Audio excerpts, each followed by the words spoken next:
Well, hello everyone. Tonight we're here with Kseniya.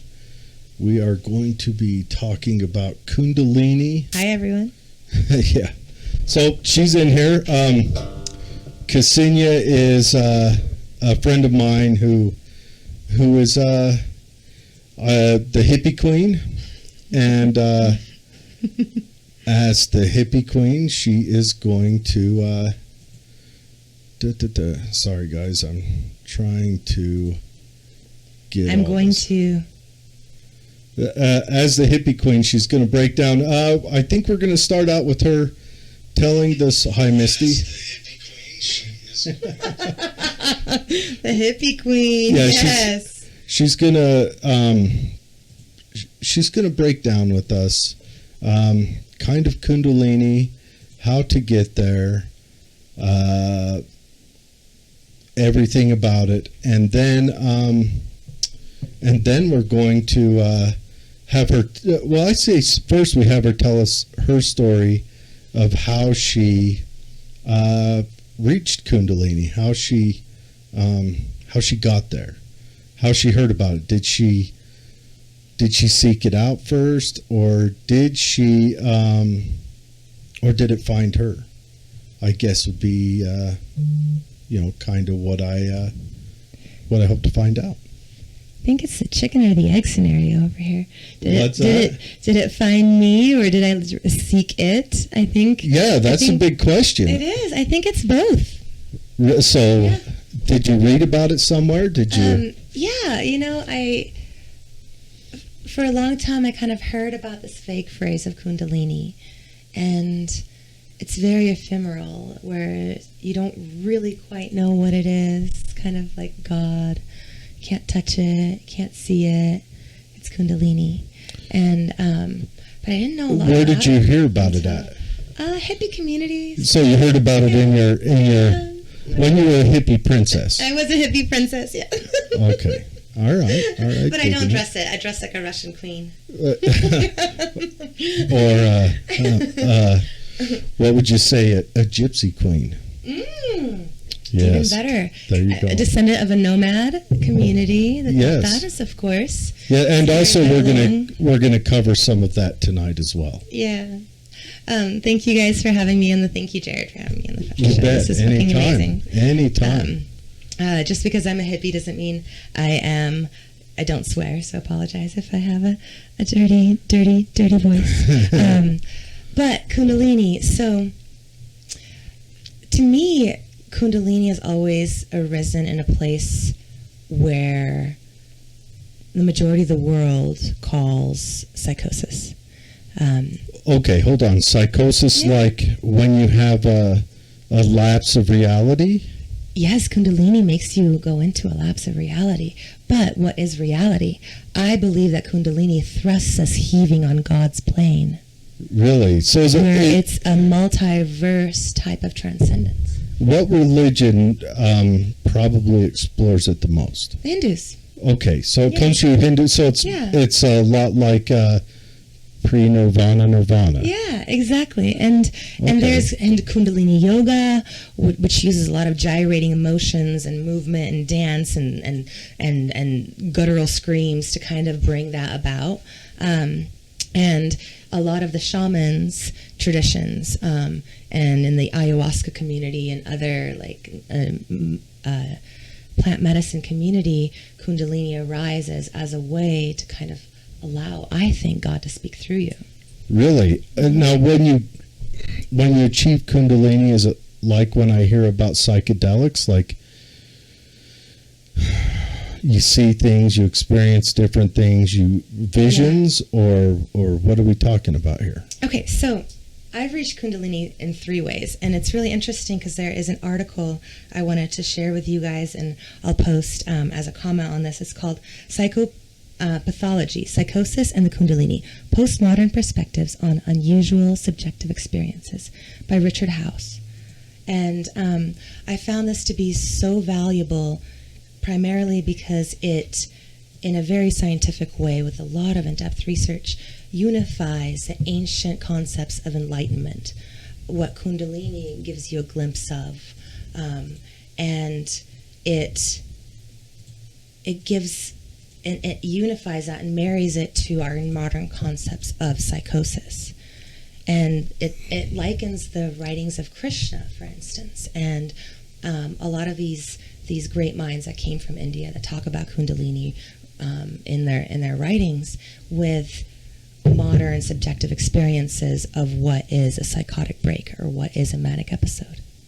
So, is Kundalini usually achieved through manic episodes? So exactly here, she says it's achieved primarily in 3 ways. One is deep, intense meditation. And that's what how the monks achieve Kundalini, how a lot of the Hindus achieve Kundalini. And I achieved Kundalini on day 5 of an intense 10 hours a day meditation called a Vipassana. 10 hours a day meditation? Yeah, intense. And you get to a point where you have to meditate for 2 hours straight without moving a muscle. What? Sitting. Yeah. Okay. I've got to drift off script for a second. Okay. How bad does your ass fall asleep in that?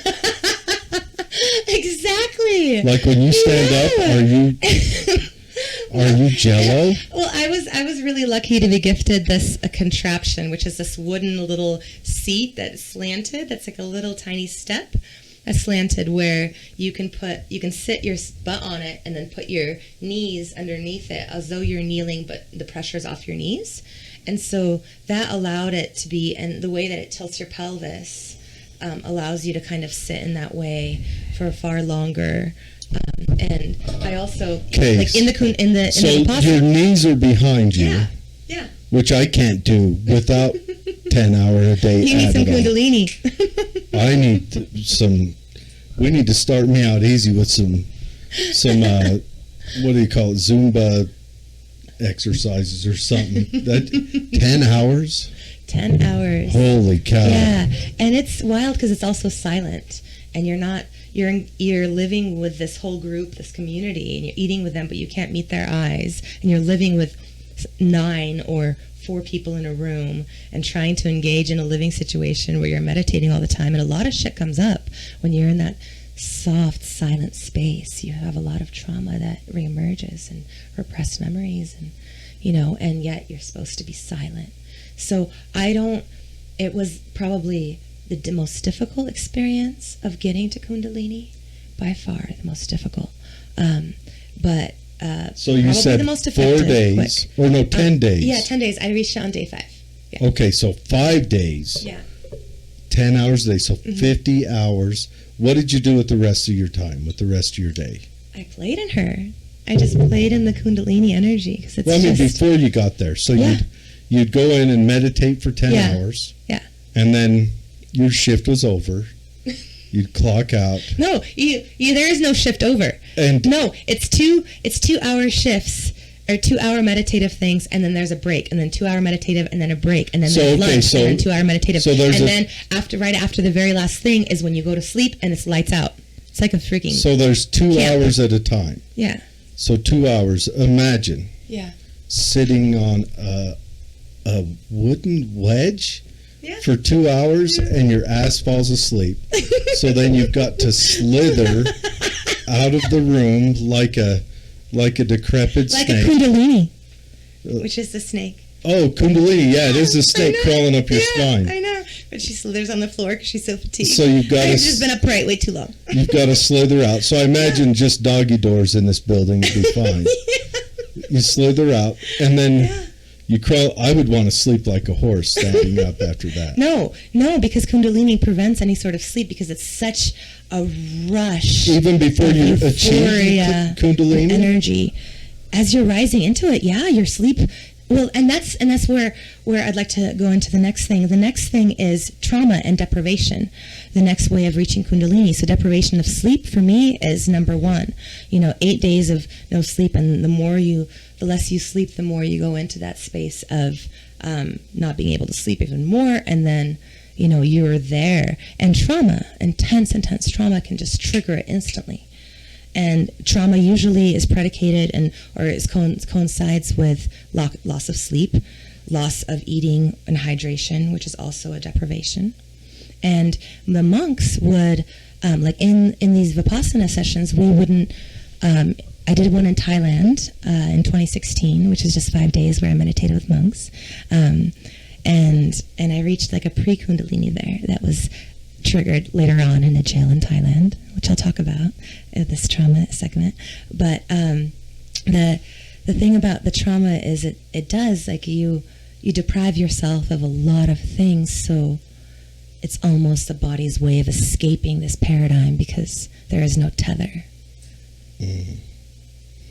So it sounds like it's, in that way, it's kind of adjacent to a, I don't know, I don't want to say near-death experience, but... It is. It is completely an ego death. Completely. And a death in some ways. So in a way, it's you're giving up. It's a giving up of this plane and this reality. Okay. Yeah.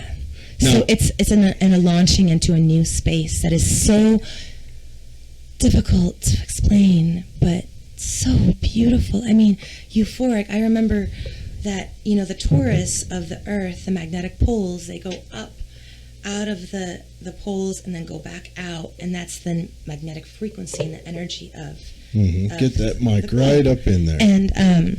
And in Kundalini, when I experience it, is the exact same euphoria, this energy rushing up through my chakras, out of my head, around, and up through my root, and just never ending, like full body orgasm.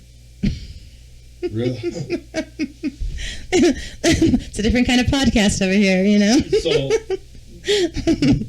So then, yeah. Not only are you weak in the knees, but you're weak in the knees. Oh, yeah.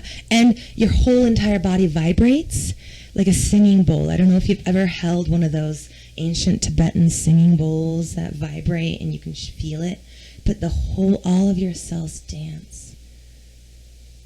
And it's just, you want to stay there. And that's why a lot of people, it's this article, and I believe, and because I've experienced it, a lot of people link psychosis, or say psychosis is so bad, but in psychosis, in mania of the bipolar swing, it is a euphoric sensation, but for me it is so intertwined with a spiritual enlightenment that I cannot say that it is deviant or wrong or medically unacceptable or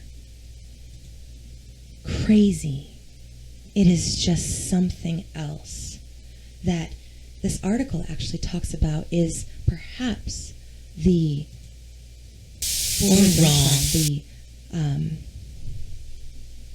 new iteration of humanity, that we're just a little bit ahead of the curve. And this is, and if you've heard of the talk between 3D and 5D, I do believe 5D includes Kundalini awakening. Oh, okay. Is that dimensional? Yeah, 3D? dimensional. Like we're in. We're purportedly we've already kind of crossed into the threshold of 5D. Right Where's now. this 4D at? Are we forgetting about? There's 3, and then there's 4, and then there's 5. And I'll share a little clip on here too, a little like. Okay, so 3D. Yeah. Is. Kind of low energy, lack of questioning, lack of any sort of an inertia, very much complicit in this modern paradigm, and even the concepts of time. And I would love to talk about the shift in the time paradox under Kundalini further along. Okay. All right, so much to talk about. Kundalini. Oh my God! You've got to break me down from. So I see. This is where I don't understand. I don't know. I'm not familiar with 3D to 5D. So the Mayans, how they believe that 5,200 years of war and death in the darkest period of collective history ended on December 21st, 2012. Purportedly, some people think that shift was actually this last 21st, December 21st of 2020. Mm-hmm. So, and it was just a misinterpretation of the Mayan calendar period. So, I've also wondered if if the Mayan calendar spread that long, and they said this ends on but it's a pinnacle. It's not necessarily from, because I was there when on that day. This ends on this day. Yeah. Well, if your car dies and you're on the freeway, it's not like your car just stops. No, it cruises. It's and I apologize for my use of diction. It's not ends. It is a transition, a soft transition. Oh yeah, you're on this show. You better apologize. I apologize. I know. Such. It's good hell. No, but it's because I was on December 21st, 2012. I was with a Mayan shaman praying in the shadow of the best preserved Mayan ruins in the hemisphere in Copan, Honduras. And we kissed the ground and we welcomed this new era, and it was so beautiful. We thanked every direction and prayed to them, all the gods.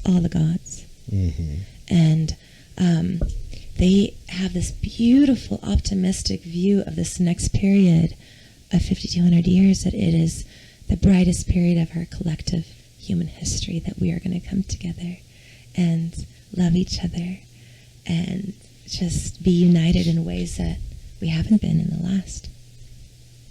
Have we ever in that been? way, that the 3D, 5D, and the hippie circles coincides exactly with, the Mayans. So what is 5D? 5D is basically a transcendence of Kundalini, where you can merge the space-time warp the space-time continuum, where you can, have psychic experiences, where you vibrate in a place of love and understanding and beauty and unity. Yeah. Okay. I don't understand. And Kundalini helps you get there. 60% of that. I know. It's okay, but it's a Here, hippie. swap out to those headphones so that you have more freedom of movement. But okay, so you all right, there is a lot for me to pick apart. I know, I'm so sorry. There's a lot to talk about. So when we cross over to the 5D, not 5G, folks, the 5D. Yeah, Sarah, this is a family-friendly one tonight. When we cross over to the fifth dimension, so 3D, I've always pictured the 3 dimensions is you have out in the 2 directions, and forward, side to side, back, and then you have up and down. And that's your 3 dimensions. That gives us, whereas 2 dimensions like paper, 5 dimensions is like a fucking it explodes out of your head like the Kundalini. Spirit fingers. Spirit fingers. No, it really feels like that. It feels like a complete explosion of everything you are and everything you thought you were. Okay, let's go back to the meditation. So when you're in the meditation and traumas come up, what you does cry. You just release it. Yeah, but does it offer you some healing? Oh, for sure, 100%. Because the best way out is through. The vast majority of our problems is because we as a Western society keep everything in. Have you seen an Arab funeral versus a Western one? The Arabs, they just go out and they mourn and they scream in the streets, and we sit silently in their black clothing, keeping it in. And that's why I believe that we have the vast majority of the highest prevalence of mental illness in the world, is because we don't release properly. Mm. And we were talking about this earlier. For men, the most acceptable release in the way that is taught is through aggression, which is why a lot of men in psychosis get violent, and why when I've been in psychiatric wards locked up against my will from having a Kundalini experience that I can't explain because I'm in the streets naked, but I'm on God's plane, I don't even have the ego to look at my body when I'm everything and nothing at the same time. Why would I even notice about whether I'm dressed or what clothes are when that doesn't matter? Well, when you're in Kundalini, what does the world look like? Love. Like, I remember What does looking... love look like? Well, okay. Does it look like a box of hearts? Okay, And so my trauma Kundalini, so I talked about my Vipassana and meditation Kundalini. My trauma Kundalini in Costa Rica, where a bunch of shit happened, and I was drugged and sexually assaulted and conned out of a lot of money and all this stuff, whatever. I remember looking into a dog's eyes and not differentiating where I ended and the dog began, because I knew so intimately that we were one. Not that I forgot that I was Kseniya, but that I was the dog and the dog was me, and we were like in this harmony, So does this relate back to a like a creator, That's why so many psychotic patients believe they're Jesus. Yeah. It's exactly why, is because there is this, because you are God at that point. And that's why I'm writing a book about this, which is why I'm also doing a lot of research. Okay. And I want to demystify psychosis and normalize psychosis, but also give us a different, maybe more enlightened view of psychosis. Now, so maybe it's something different. Is there different psychoses? Yeah, of course. So there's some psychosis which is them I just think that there's touching Kundalini, and some which are... Well, I think there's some people that have different varying levels of trauma. And so for them, their psychosis is so extreme that they lose all sorts of sense with reality, where they're on a plane, but it's not on a plane that anyone else is ever on. So what do you mean a plane, like a plane, like a different, the multiverse. Like their plane they're on. Yeah, and in physics now they're talking about how there are all these other multiverses. Uh-huh. So physics is finally catching up to the woo-woo community of things that we've always known, where, like I said before, for me, in those spaces, the past, present, and future are so intertwined that it all collapses into now. And if I may say, I remember being in the water in Costa Rica and swimming with someone and helping them survive drowning, and then they died and I died, and I washed up on the beach and I died, and it was an ego death. And then I woke up, and then all this stuff happened, and I ended up in a psych ward, and I walked past a TV screen. Hold on. Hold on. I walked past a TV screen. You were in a psych ward in Costa Rica? Yeah, listen. So many stories. But listen to this. Okay, I walked past a TV screen and heard of a surfer drowning. Huge thing at a competition, the exact same time, the exact same minute that I was in that water in Brazil. And I never watch TV. In the psych wards, I don't ever pay attention to it. It was in Spanish. I walked by, and I heard, because it was a big thing, and I had just fallen in love with a surfer. Surfing was the most happiest thing that lit my soul on fire. When I felt like I was reaching Kundalini, I was dancing on the waves in this euphoric, explosion of light. Now, did this one happen because of... I was drugged, sexually assaulted, conned out of a lot of money, robbed, a lot of shit, sleep deprived, didn't eat enough food, was broke as fuck. Yeah. And they threw you in the ocean? No. I was really having my experience. Kundalini, often there's a lot of articles about Kundalini psychosis, uh-huh. and these are my early experiences with Kundalini, and perhaps I have. And not everyone reaches Kundalini in the same way and reacts to Kundalini in the same way. For me, it triggers psychosis. For other people, it doesn't. And I think it's, we're all different. We all have different levels of trauma.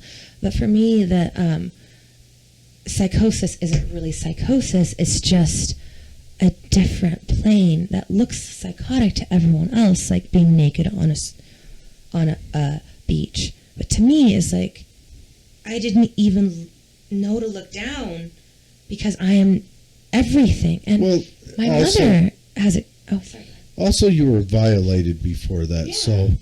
But I'm wondering... In my home. In child's pose, crying over an ex-fiancé that I had broken up with. In the shower. Sorry for the sad show now, guys. Okay, no, but But that's Anyway, but I have to so- say that's why. So were you in the Psychosis. ocean with this other surfer? No. I was by myself having this. But this, what you saw on TV? I was having another experience that to some other people would call psychosis, where you're experiencing visualizations or hallucinations. But to me, it was just this experience of, I didn't see him, but I knew I was with him, and I was helping him survive drowning.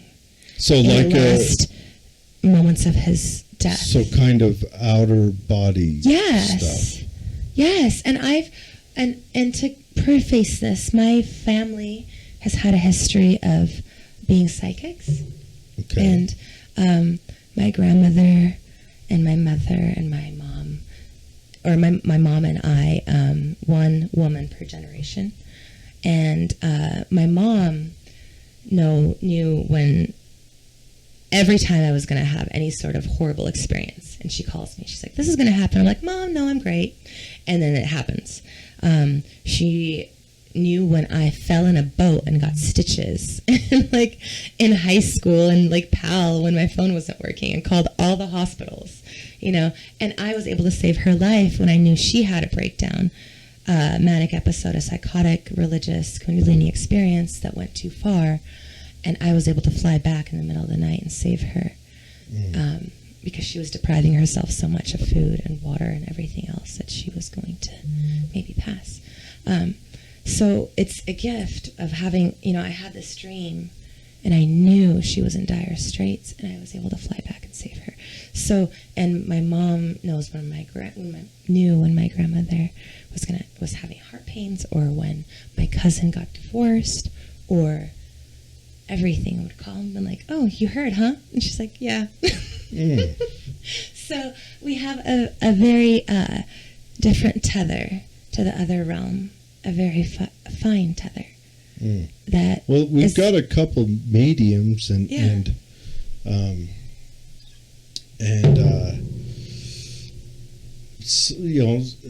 Sarah has quite a bit of an ability. I don't know whether. Hi, Sarah, honey. I don't know whether I would love to meet you. Call her a medium. She'll be on next week. Ooh, I'm gonna listen. Or the week after. I don't. She'll tell me when I see her next. But I honestly, zero perception, none of that. Yeah. I mean, if you had to meditate 5 days. It's because you haven't started yet. You haven't started going there. I started meditating for years before this actually happened. And I happen to think it's because it's my first time around being a Oh, you're a young'un, huh? Yeah, I'm a young soul. It's okay. We'll teach you. I was a cockroach in a past life, I'm sure. Like Kafka. The Kafka? What's that? The metamorphosis. Oh. The man turns into the cockroach and then learns all. Actually, it was like the opposite of evolution, because he learned everything about what there is to know about life being a cockroach, and then came back. It's like, oh my God, I'm enlightened now. Yeah. So what is the meaning of life? I think it's to try to turn yourself as most godlike as you can, but in a different way. But which God? That's the thing, is all the gods, and whatever God is to you, and you are God. And that's what I'm saying, is it's not godlike. It's you, every single one of you is God. And that's wasn't it Oppenheim who said, "I've become Shiva, destroyer of worlds"? Or was it Shiva? And that's why you and I get along really well with a libertarian ethic, is because we think that this world sucks, and let's let it crumble a little bit. I don't think it sucks. I don't know what I think. I waver from day to day. But anyway, so you had heard about Kundalini before you sought it out. Yes. Okay. So could you imagine? How would someone find it without? I mean, they would have to be in a dire situation. No. Like I said, first meditation, second trauma, and then third psychedelics, ayahuasca. So that's finding Acid. Kundalini when they take psychedelics. And that was my most recent time, and the most beautiful time. in the most. Because you didn't have to sit in a wedge for. Because I didn't have to be in a freaking psychiatric ward. Oh, and that too. Yeah. What is a psychiatric ward in Costa Rica like? Oh my god. No, I really thought I was in one of those like really horrible horror shows where I was gonna be tied to my bed and mobile for the rest of my life in this dungeon of cement, green, bars on the windows, unable to do anything. Do you ever wonder if any of those nurses or whatever wonder where you are now? Wonder if you made it out? Well, because I'm a fucking hellion. Every single time I'm in a psych ward. So in fucking Costa Rica, and I have to say this now because fuck you, Costa Rica, and I want this to be prevalent and prominent because you guys owe me money. A nurse choked me when I was self-soothing because I was so scared. So first I gnawed myself out of my restraints because I was so skinny. I was able to like get out of, because you lose weight when you become manic, and I wiggled out of these restraints. If you forget about clothes, I'm pretty sure you forget about food too. It's true, and water and everything. You forget about everything, but this vibration extenuates the exactly. The it makes it state more intense for sure. And I gnawed my way out of a restraint, and then they came in because they saw me, and they like tied me back up, and then they figure-eighted me with a sheet, and like what does that mean? Which is like around the back, up my shoulders and the back and up. So they used the sheet wasn't just to make straight against, but they used the sheet to make a figure eight around my neck, and so it wasn't just my chest. So they tie you to the bed with it. Yeah, it was all my shoulders and my neck, everything. And then I was self-soothing, singing, because I thought I was in this dungeon of eternity where nobody knew where I was, and this was a horror film. What were you singing? Blackbird singing in the dead of night. I don't know that song. Beatles. Okay, I should know it, but I don't. And Blackbird, and they came and choked me. So, the thing about this is, people think that you're crazy in Kundalini. They think that there is so much wrong with you because they can't understand the paradigm you're in. But it's just because you're on a different plane. It's just because your reality is so different. I mean, how I ended up in a psych ward is because I went out into a park and started screaming for a revolution and telling people, what the fuck are you doing aligning with people who are so much wealthier than you and having all this power when we are the people, when we united can change everything. Somos unos, únicos. We are one. Mm-hmm. Because Kundalini makes you realize that we are one. And for me, every time I've had a psychotic or Kundalini episode, what I do end up doing is usually somehow along with like going out in the streets and being like, let's have a revolution, but not a violent one, a one of the heart where, like in Turkey, people all stand silent in the streets and the government falls because of the peace and the love, and that's all I want. It's all I want. I want us to be better. I want us to not have to be consigned to policemen that take you and lock you up against your will, or tear off your clothes and shoot you up with 10 people with antipsychotics so you lose a day. So, okay. Yeah. So what do the antipsychotics do for you? Do they bring you out of Kundalini? Yes. But in a way that brings me into a deep, deep depression and lethargy. And I was trying to work when they put me on antipsychotics. I was a director of development of a legal aid nonprofit. And I couldn't even function for half the day. My limbs were going to sleep. I was a fucking zombie. And my mom has this issue, and they say that it's genetic, but I think it's just like my grandmother and my mom and me having this gift of dreams. It's passed down for generations, and I believe that it to be a gift despite some of the painful experiences, it's still a fucking gift. So is that a medication they'd given you after, a long after term? having but it's a long term. It's not even long term. It's like not a lifelong. And it's not every time. I mean, I haven't been locked up every time I had a Kundalini experience. I recently had one, having a tiny little fourth of a tab of acid and beautiful sex. And I reached the writhing, and maybe this is a good time to explain what Kundalini is. This definitely isn't family-friendly show.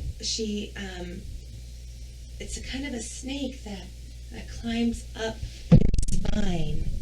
And I don't know if anyone's read Eat, Pray, Love. She has it be purple in Eat, Pray, Love. And she talks about it, how she reached it during intense meditation in an Indian ashram. And it rises up your spine, and then it comes out of your head, and it completely just explodes you into euphoria. And usually what happens as it happens, either there is a big scream where a dark energy comes out, or my roommate reached it in Vipassana, and she vomited heavily, and she said it was like a demonic dark energy presence, or another sort of like very visceral reaction. And then, it's just, there's assertion there, which had me call out a shaman, because in my Kundalini experience of having an ayahuasca ceremony, which is the third way that I've reached it, and that this article talked about it in using psychedelics, I was screaming because I was reliving ancestral pain of, like we talked about, the nomads of the Tatars, and they killed every single woman except the young boys, raised them to be a fighting force, front lines of their fighting force for the Mongol army. They took over Russia, so there was a lot of rape, everything. So that was what I was reliving. And there's a lot of that in ayahuasca, where you relive the traumatic past of your entire history and your personal history. So it's a lot. But that's why a Kundalini often arises after a big purge. And whether it's a lot of crying, or even if it's soft crying during the Vipassana meditative retreat, or in trauma where you don't give a fuck and you just like are angry or whatever, which is why a lot of people, I think, are on the streets right now. And I see so much divinity in people that have seen Kundalini on the streets, because it's really destabilizing and sometimes it's hard to come back from. And then also through psychedelics, sometimes it comes with a huge vomit or a scream or whatever, because it's all of that coming out. See, I had heard that in my light reading that Kundalini is the male way to reach that plane, and ayahuasca is the female way. But Kundalini comes with ayahuasca. Okay. Ayahuasca is a facilitator of Kundalini, because it's ayahuasca is a medicine that gives you that pathway. That allows the DMT to take hold. And it was great because a friend of mine was drumming a little bit, and so it totally felt like an Indian like cobra writhing up my spine with the drumming and the medicine. And as soon as it launched out of the top of my head, I remember I screamed and tore off my shirt and these 3 necklaces and my hair, and it collapsed on the ground. And to everyone else, that's totally psychosis, but that's just what Kundalini is. It is just like Kambo. If you don't...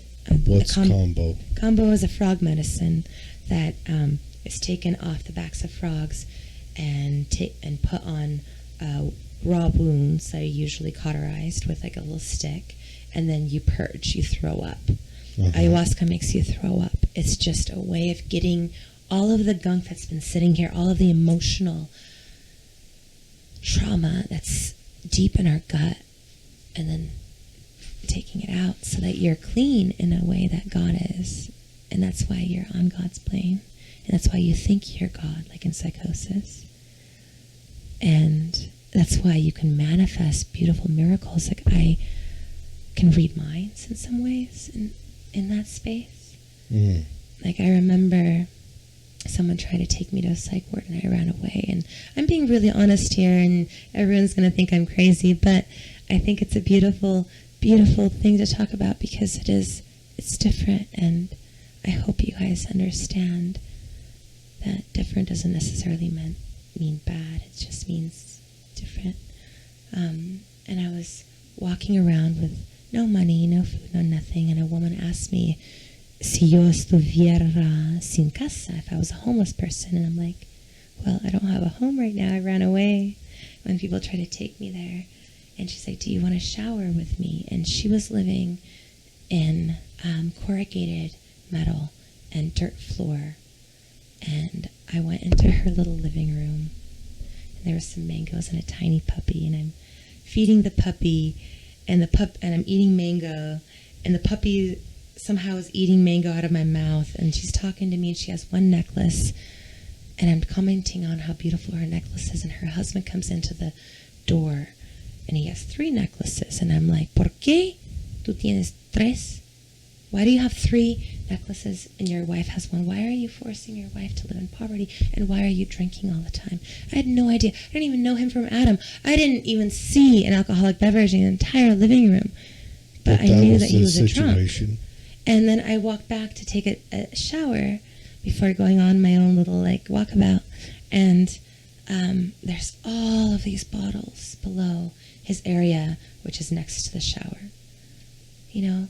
And then I left, and she followed me to make sure I was okay. So when I was running around the park, she sat next to me. And other women sat next to me because they knew that I was speaking truth, because this system fucking sucks. Well, they were probably watching out for you. And they were watching out for me. Yeah. And I see more humanity in those experiences. And even in the psych wards, I see people that are so divine. Any one of them could be Jesus. And that's why I'm super open. You're not supposed to talk about psych wards. You're not supposed to talk about bipolar. You're not supposed to talk about schizophrenia. You're not supposed to talk about any of these experiences, because people are going to, shame you and never hire you again or whatever. But I think it's a genius, which is why Winston Churchill, JFK, Elon Musk, Steve Jobs, Picasso, Beethoven, so many of the greats that have accomplished so much are said to have had bipolar and have said to have had psychotic experiences, which I think are just a different paradigm that you're launched into because of kind of shitty circumstances, or maybe seeking it. Like Steve Jobs, who was, a guy who would have meetings barefoot walking around this campus. And drink carrot juice. Yeah. I don't know much about Steve Jobs. Yeah, go ahead. A little water. That one might be frozen. The ones in the door seem to freeze. There should be another one up on top, or right in the second layer. Oh, there you go. So you heard. Where did you first hear about Kundalini? What? The hippie community. I don't even know. So you're just hanging around drum circles, patchouli. Well, I mean, I wasn't necessarily into drum circles or patchouli, but I loved ecstatic dance, and I loved listening to live music at festivals. Okay. And I loved the open love and the hugging atmosphere of that community. So you're hanging around with them, and they, tell you about Kundalini, man. Yeah, but it was very peripheral. I'd never really known what it was until I experienced it. So what caused you to seek out that meditation week? Healing. I wanted to heal. I wanted to be better. So what year was this? 2016. So, And this was after. and that was your first Kundalini experience. Was in 2016. 2016. Yeah. Okay. And you went to Thailand. Yeah. Did you go there for the purpose of seeking out this healing experience, or was it something you found? Yeah, for a meditation retreat in the mountains with the monks, and hopefully healing. All right. Yeah. And then, so you sought it out for healing for past life trauma, or not past life, but I just wanted to be better. Childhood trauma. Yeah, childhood trauma for sure. Okay. And that's a lot. That's pretty. I mean, I hear about Kundalini, and I've heard of two people's stories on how they sought it out and achieved it. Now, it's interesting. I don't know if it's something I want to pursue. Oh, it's kind of scary. Kinda. Yeah. No, it's the most recent time with acid and beautiful lovemaking. Excuse me, this is not for little kids, but it's also late. I was there, and like on the 10th hour, I was like, this is like Vegas. You know, I really like to visit, but I wouldn't want to stay here. The 10th hour of being in it. Of being. Yeah, but this time was the most stable in the sense where I didn't have to worry about where I was going or who I was with or whether I was safe. Or well, I'm sure with the monks it was safe like that too, because they. But it was after that I reached it. It was in jail. It was so you went on this. You went on this meditation retreat. Yeah. Didn't achieve Kundalini there. I was on my way. On your way to the retreat? On my way to Kundalini in the retreat. 5 days of meditation, but I had just started. How'd you end up going to jail? Oh my God. It's because I took a sleeping pill in the middle of a day, intending to take a nap before a flight, getting in an argument with my best friend, and then leaving for the flight, thinking I could outrun the sleeping pill and get to the airport and just sleep before the airport instead of being in her presence and her place because I'd already checked out.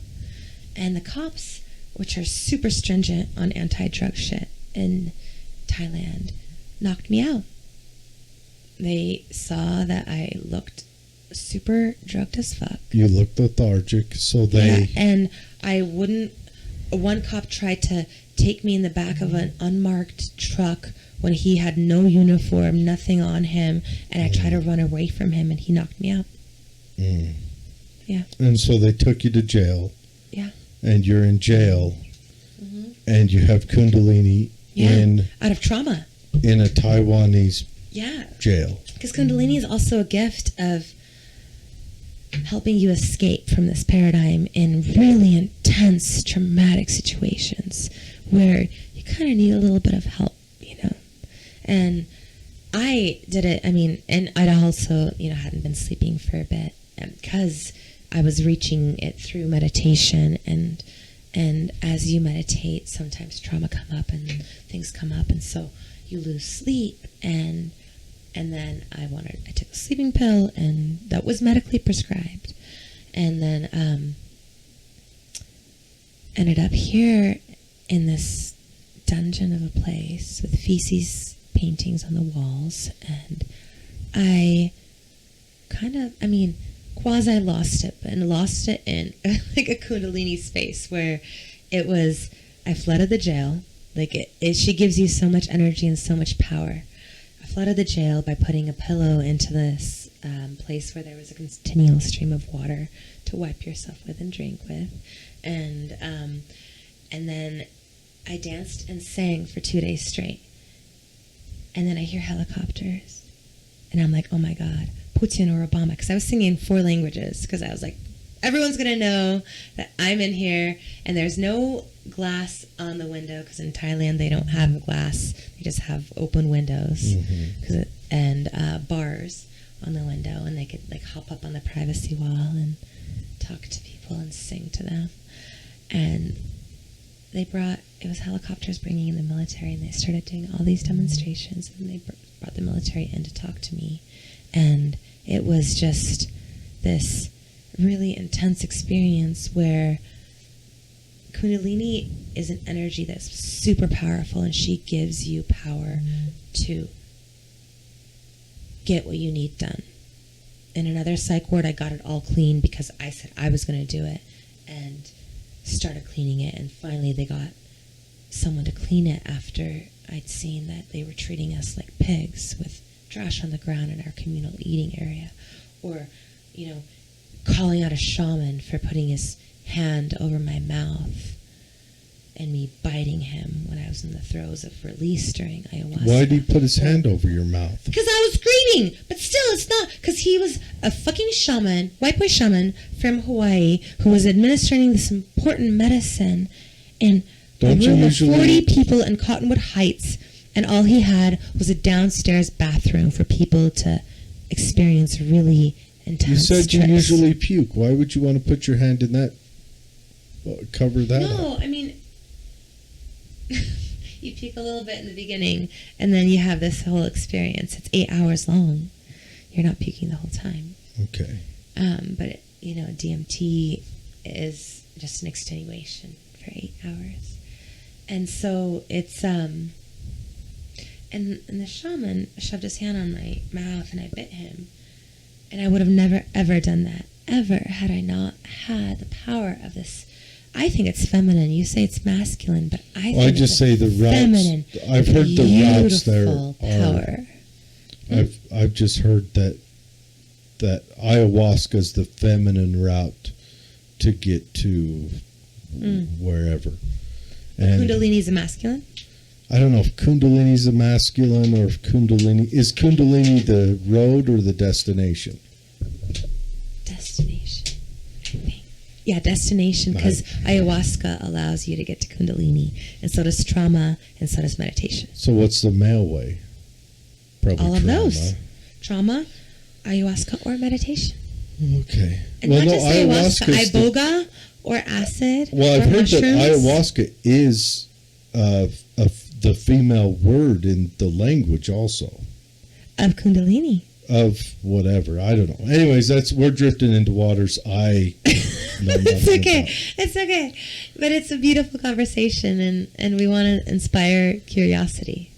And don't go to jail, folks. Don't go to jail, folks, because you might have Do it Kundalini. in a safe place. Don't go on If someone Kundalini in Thailand retreats. says they're policemen, believe them or not.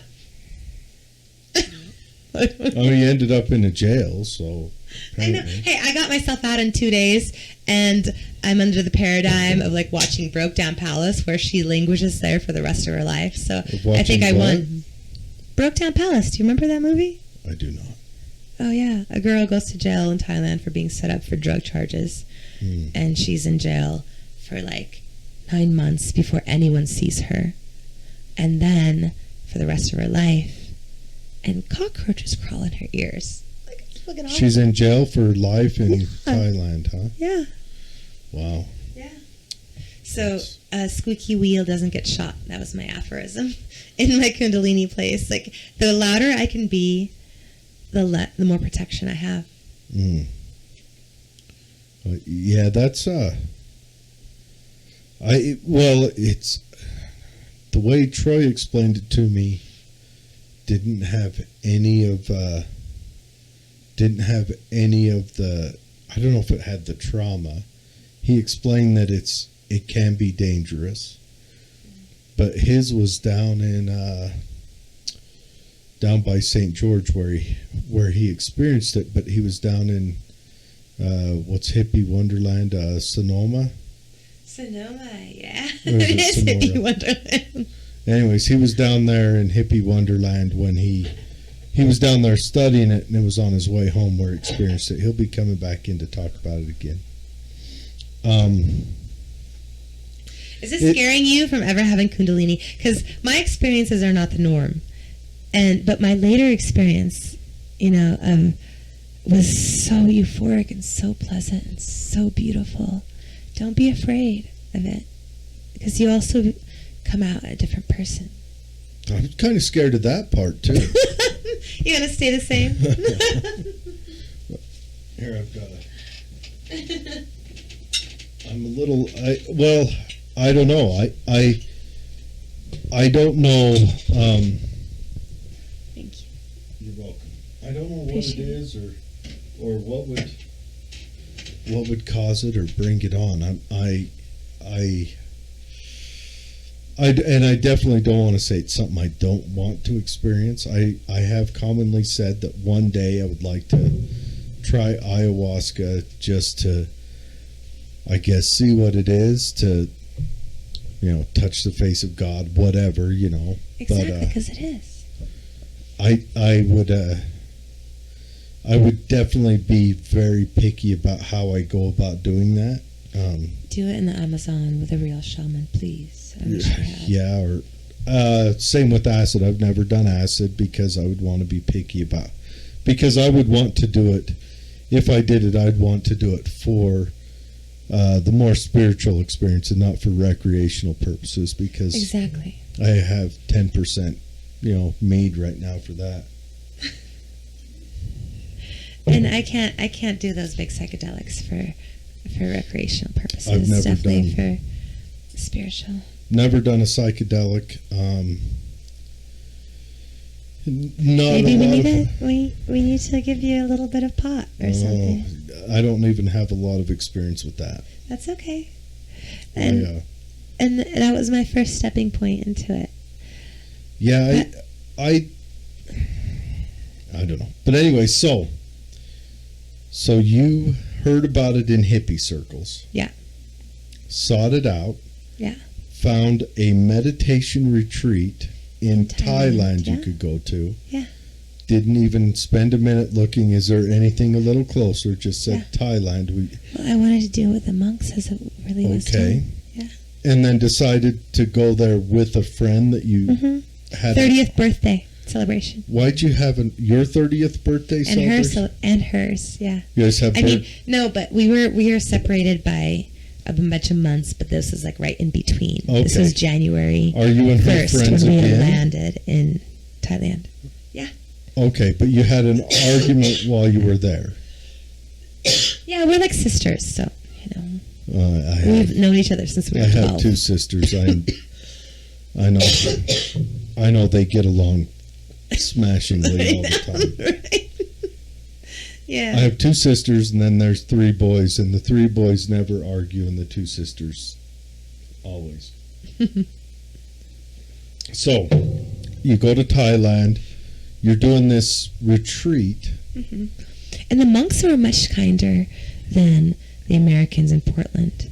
The Americans in Portland, like, you had a mama, like, shaman, and a father, like, shaman, and you were separated by genders, and the woman would sit above you as she would meet with you, whereas the monks were just, like, sit on the floor cross-legged with you, and be like, a monk invited me up. This was at the base of Doi Sutep. So you went to Portland and did this with some shamans. They weren't even shaman. I call them shaman, but like healers or whatever who would do vipassana. Yeah. They don't call themselves shamans. So two people who had to contact to get ayahuasca or something. No, vipassana. No, this is a vipassana. This is just the meditation retreat. Vipassana. Vipassana. Vipassana, which is a meditative retreat coined by a guru in India who spread it all over, and it's like a 10-day experience. I have a big question. Videos and with fishing available to us, with hunting available to us, with sailing available to us, with whatever, how is meditation a retreat? That sounds like a nightmare to me. You're going to go sit still if you had to tell me I had to sit still for 5 hours straight, my eyes would dilate. It sounds like a freaking nightmare to me. It was a nightmare. And people sign up. You paid money for it, didn't you? I didn't. It's free. With a gift. Free with a gift? What's the gift?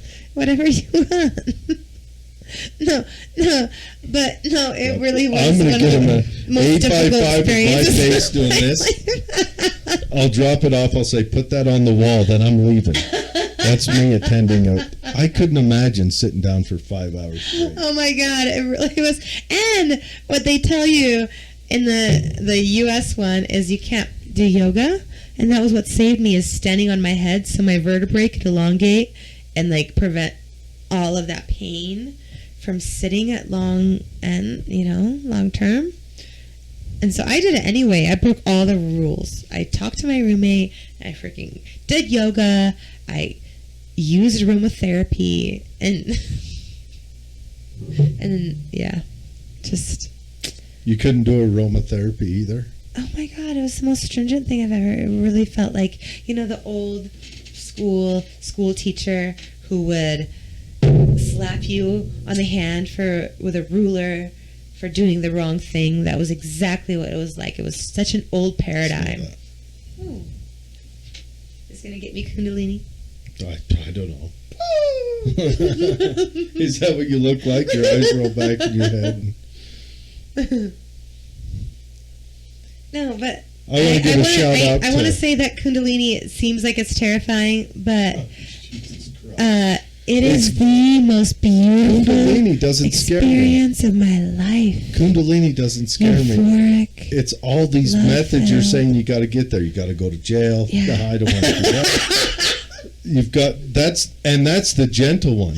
You've got to have a near-death experience. Yeah, kind of. You got to meditate a lot. You got to sit still. Jeez. You got to take a fucking psychedelic that makes you throw up and go into the throes of hell.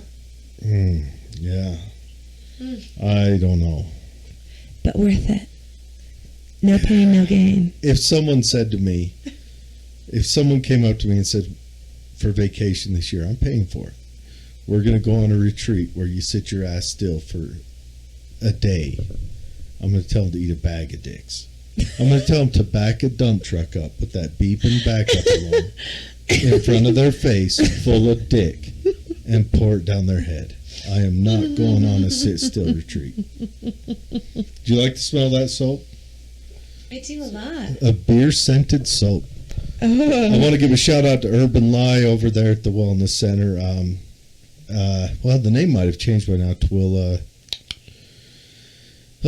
Community Center, I think, is what they're changing it to, if I remember. But you need to come out one day during the daytime. I'm going to take you on a shopping trip. Thank you. All right? But a local lady makes these soaps. I've got another one in the bathroom. You should check out. But yeah, shout out to her. Just a whole bunch of cool stuff over there. Get over there. It's a shout out to shopping local and helping out your community. Got to throw that in. Shop local, please. Yeah. Please. But anyway, so the trauma is that you sat down and planned your vacation around this. But anyways, so you found Kundalini and you've had it multiple times. Yeah, and you've had it a couple of pleasurable times. Yeah. Every time is pleasurable. I mean the getting there. Not. I mean, pleasurable, like you feel amazing, but society and the paradigm fights against it because you're not a complacent little sheep that, follows all the rules, like clothing. Well, I'm a very complacent sheep. I'm sorry. That was terrible to say. No, but really it's just it's a completely different reality that is misinterpreted, I think. It's really deeply misinterpreted. Do you remember that Coney 2012 video? Yeah, I remember that. And remember how the guy fell from grace? Do you remember that it was all half bullshit, half baked bullshit from the start that was prop to try to get us to get into another fucking war? Yeah, I remember that. I was there. I didn't know that. But I did know that he created a beautiful video. That was one of the very first live videos. Yeah, propaganda. Probably. But I think he believed fervently in it. The CIA found a handsome, young-looking guy and told him what to say. Well, this handsome And looking guy, whether he's a project of... I'm glad all that he did was rip off some people's money. I'm glad that we did not invade a country. Oh, for sure. Because 100%. anything Coney 100%. was doing was Yeah. nothing compared to what the U.S. Army would have done. Oh, 100%. No, I would have never, ever, ever.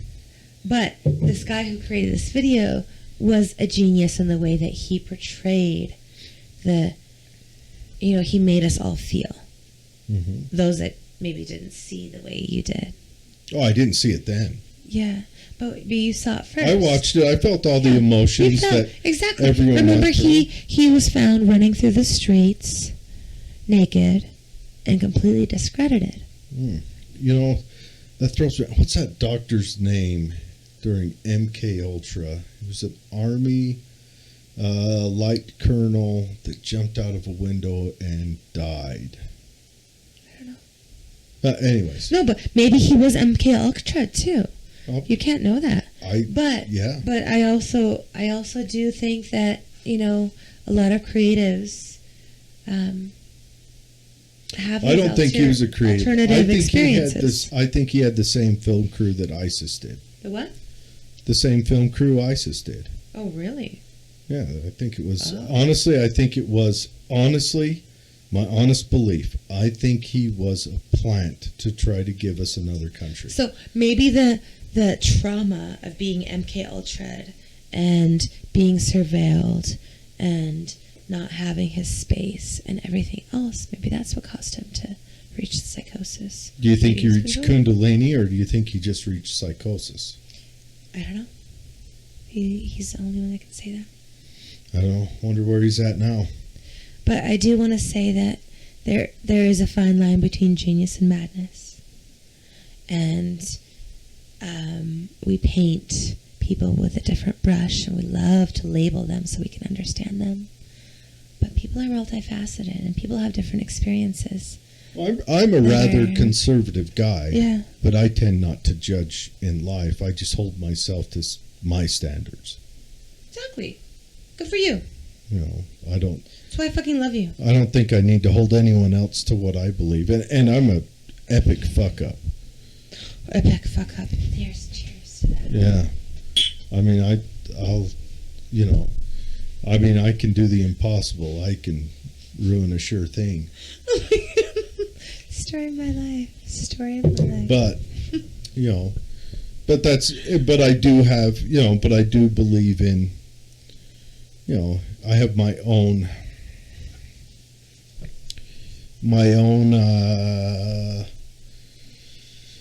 how would I put it? My own ethos, I suppose, that I try to live by. It's pretty easygoing and simple. Love one another. Don't hurt people, don't take their stuff. I don't have to love you, I just don't have to hurt you and don't take your stuff. That's it. Is that the golden rule? That's just don't do unto others that you don't want done unto you. Yeah. I guess, yeah. Yeah.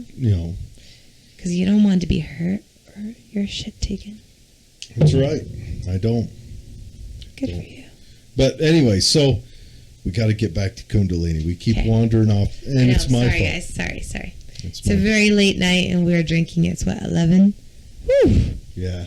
We'll be able to round this up here in about. But I do. Okay, tell me before so I can lead people into a meditation, please. Oh, okay. We'll do a meditation here in just 1 second. So, you hang around hippies, you find Kundalini. Now, there is a couple books out there on Kundalini. Yeah.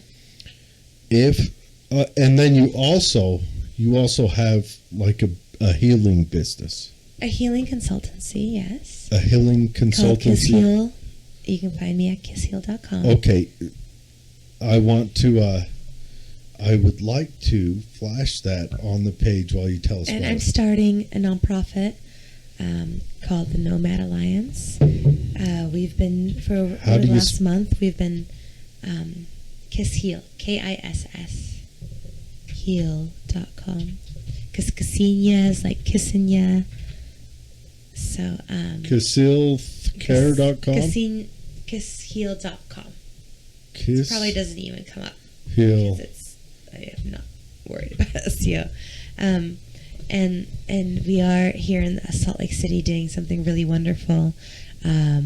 We are giving shelter and tents and sleeping bags and warm food and really now this is with your supplies. Your nomad stuff, right? Called the Nomad Alliance. Yeah, but tentatively we're still settling on a name.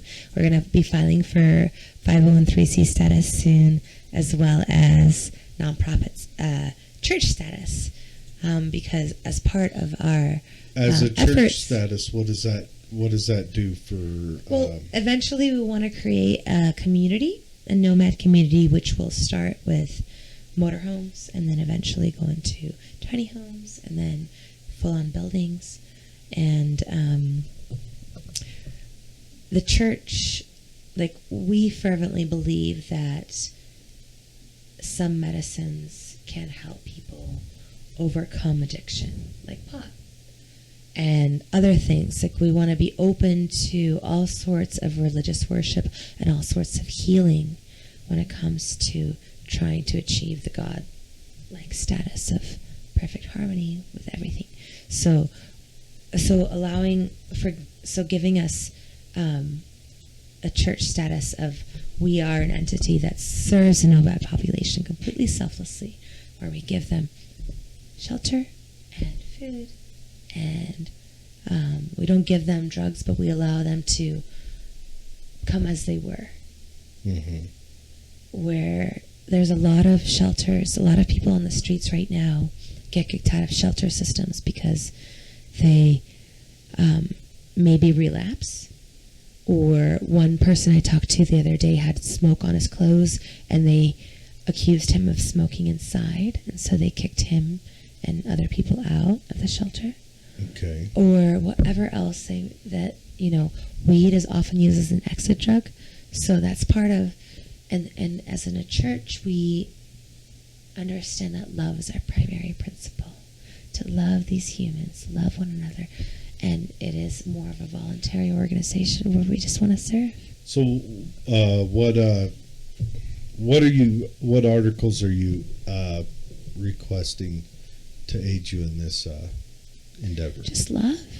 Just love. I mean, just exactly the do whole. Do you need food? Do you need, if people can everything. Deliver all of you guys, please. Clothes. So we started this. I posted a Facebook post on 12/11, and then by 12/12 we had a whole truckload full of donations that we disseminated. And within the next 48 hours, we had 10 truckloads full of clothes and food and firewood. And then over the last month, we've had at least 7 huge drops of 7 to 10 trucks and 10 to 15 to 20 volunteers. And you're going to where they are.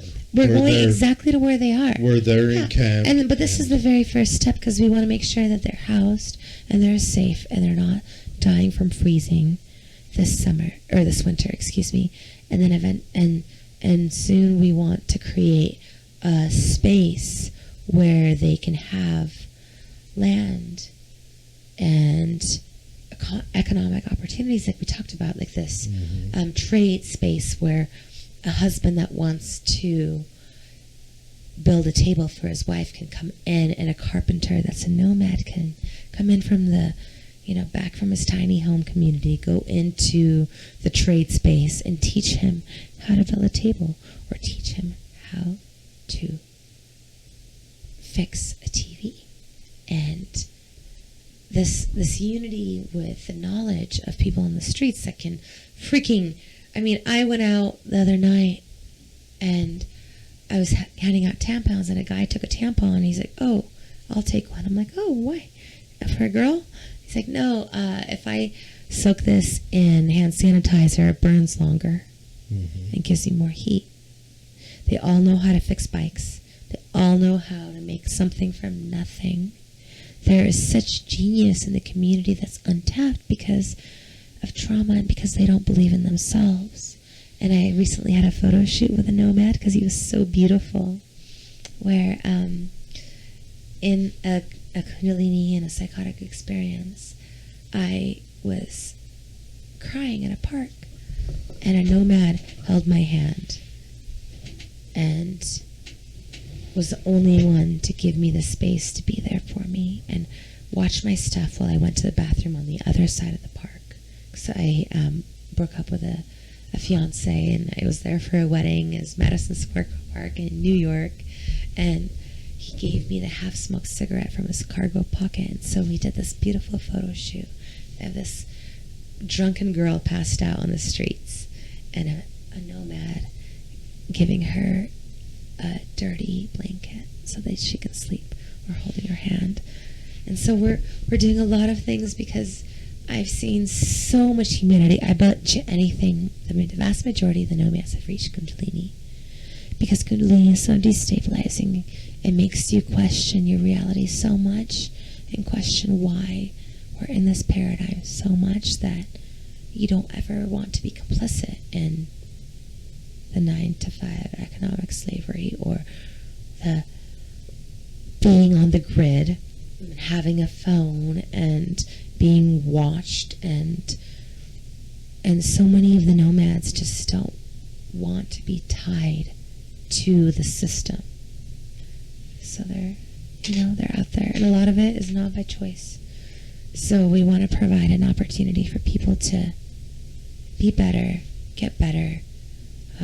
Addiction is a mental health issue. It's not a flaw in the human. And it's really beautiful. And then I also sell fur hats, and I sell artistic watercolor postcards. Well, I've seen some of the paintings you've done. They're really yeah. good. That little bird was my favorite. The cardinal? Or the bluebird? The bluebird. The bluebird? Yeah. That was okay, I'm going to give you one.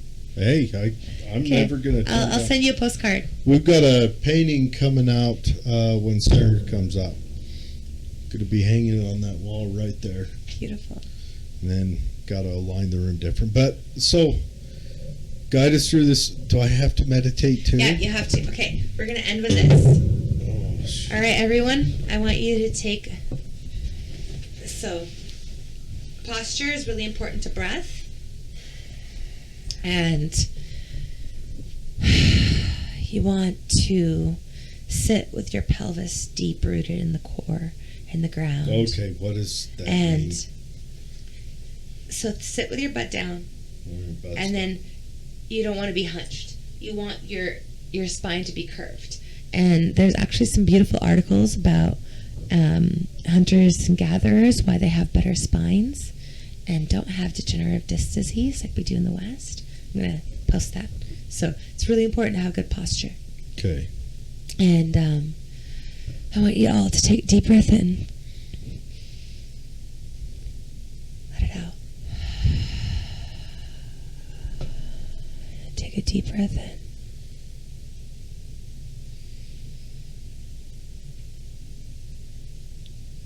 Let it out.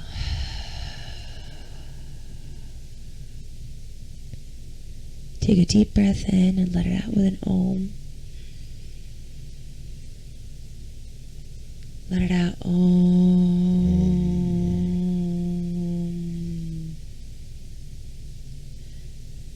And Om is beautiful because it vibrates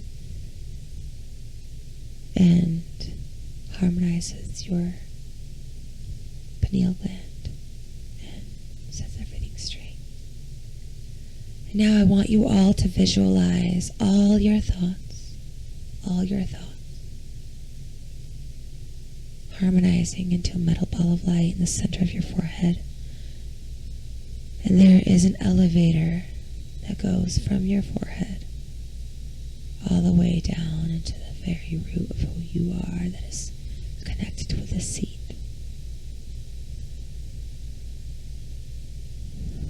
I want you to take that ball, take it down, down, down to your throat. Let your throat be filled with light. Down, down into your heart. Let your heart be filled with light.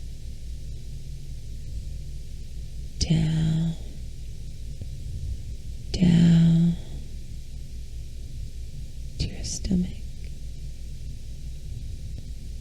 Then your gut, your womb space, the seat of your creation, let it fill it with light.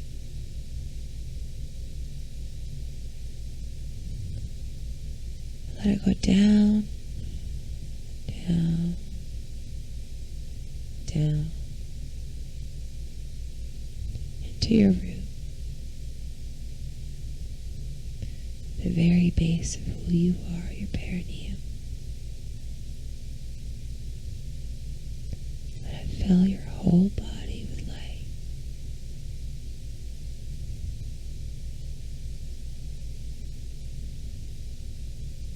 Breathe into your root for a few breaths.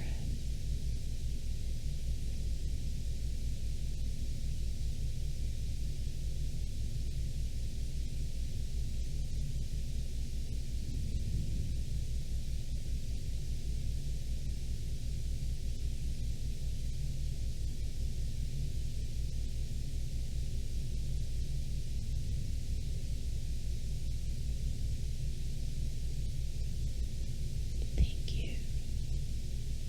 What do you think? I'm not good at sitting still. But like I said, remember earlier, I did this to a girl I was in a psych ward with, and she was this little Dominican lady. Is that the Tiny lady little who girl, yeah. made poop? With long fingernails. She comes out, she's my neighbor, and she's like, girl, I haven't pooped in 5 days. I'm like, I can help you. And it's a lot better when you have a hand doing it. So I should have done it. I should have demonstrated it on you. Oh, yeah. I Get know. me to shit myself. And then she ran inside to her little room, and she's like, girl, comes out with her long nails. I don't know what kind of voodoo magic you did on me. And she pooped. Huh. Yeah. Yeah, I could just see that. Oh, I gotta go. I'd be climbing over the table. Kundalini is a release, and like the hippies, they talk about the chakras. And I don't You're saying that necessarily... wrong. Yeah, I don't necessarily You're saying follow it the wrong. chakras. They go, the chakras, No, I always say it wrong. But my it's the chakras are different. Mian. Hey, Mian. Mian. And the chakra, I say the chakra is different, so don't follow me. But I do a different thing that's based on New Self, New World, Philip Shepard. I have to give him a shout out. I did a workshop with him. So the perineum, that is the taint, correct? Yeah. Yeah, the taint. Did you feel it there? I don't know what I don't. Did you feel anything? So well. I don't know. I mean, come on, tell me. Did you feel anything, please? I don't know. I don't know if I felt it. I mean, did you feel all the restive or at peace from that? I'm commonly at peace in myself. I mean, there was. I don't know. We'll chat a little more off air. Oh, you don't want the audience to know. I doodled myself a little bit. Diddle. Diddle? Not a diddle. No. A doodle. Doodle? Yeah, a doodle. What's a doodle versus a diddle? You're different directions. Remember, you're Kseniya the laxative. But I also put a schizophrenic to sleep with that same meditation. Did in you? the middle. Yeah. So, No, I'd like to think that I'm a fairly calm and centered person most of the time. And that's what I'm not. So I And if you I guys rely on this disagree shit. with me, don't talk about it aloud. You really are. You're very stable. I try. I like to be. it. I like it a lot. I try to be, but yeah. So it's an interesting show. I am very intrigued by the kind of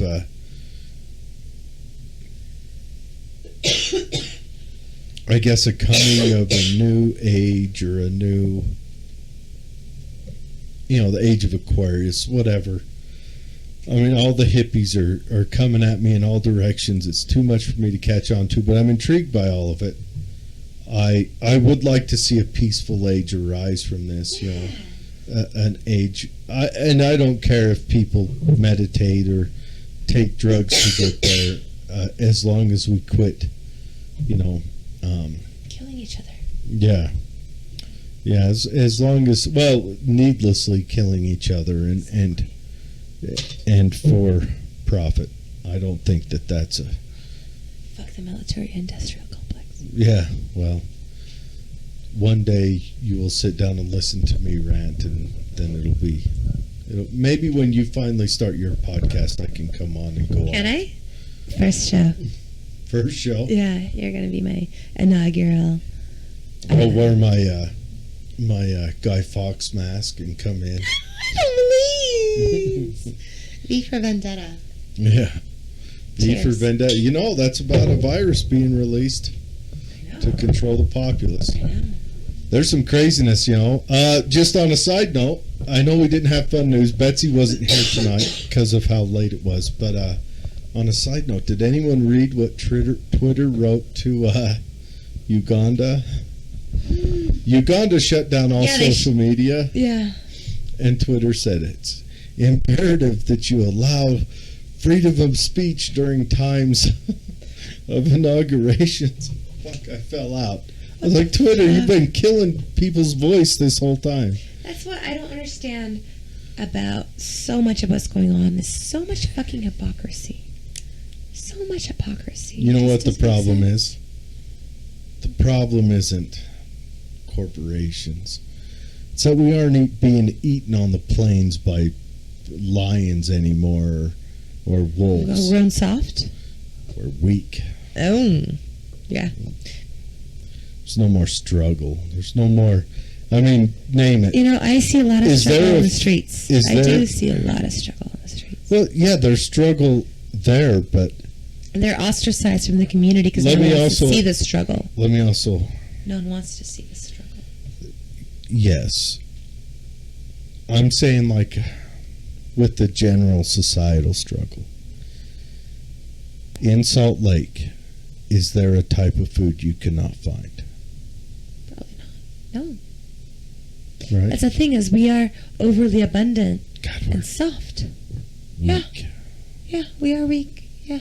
We never you're right. We never have to struggle for anything because everything is so plentiful. When was the last time you... well, I don't know. You might be... But when was the last time It's not COVID, guys. Just smoker's cough. I've had my COVID already. When was the last time you killed a mill? Exactly. I haven't even hunted yet. But I'm about to next year. You ate some of my deer I gave you. I loved it. It was so delicious. That was a young deer. The one before that was a brutal bastard. Soft and delicate. Really appreciate it. But yeah, so I think that men need to seek out struggle. I think so too. I think anyone needs to seek out struggle. I don't know about women because the darkness. I'm not you can seek the light, and you can find the light. I'm not a woman or a woman, whatever, however you want to. Don't you think childbirth is struggle? Sure. Do I think women need to seek that out? No. I don't want to force children on anyone. Of course, I am. If people haven't heard me say this before, I am not pro-abortion. I believe that to murder something for a mistake you made is committing an act of violence. Ultimate act of violence.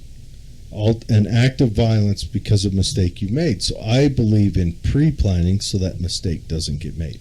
My personal opinion, but I'm not going to judge anyone. Thank you for not judging us. I can only live within the values I set for myself. Yeah. And good for you. I want other people to live within their values as long as their values do not cross into mine. So that's just my opinion.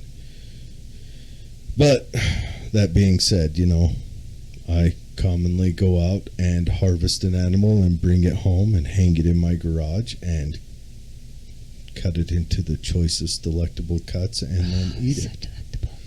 But yes, thanks for joining us. Thank you.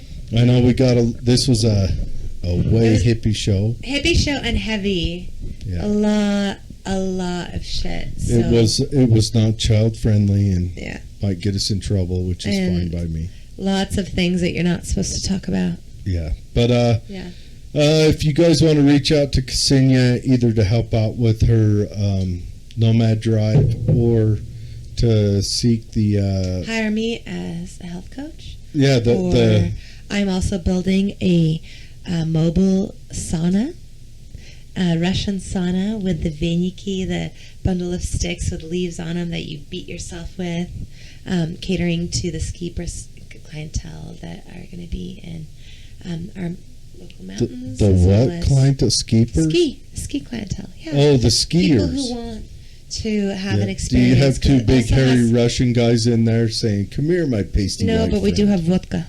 Well, hell, I think with this mead, you don't need fucking vodka. This is strong. Seriously, but there is a lounge space with beer on tap that you can fill yourself, and vodka that you can fill yourself, and we can provide in whatever capacity. And I also sell for hats.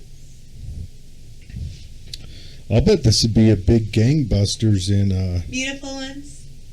During the Sundance and lots of really great things. Yeah, exactly.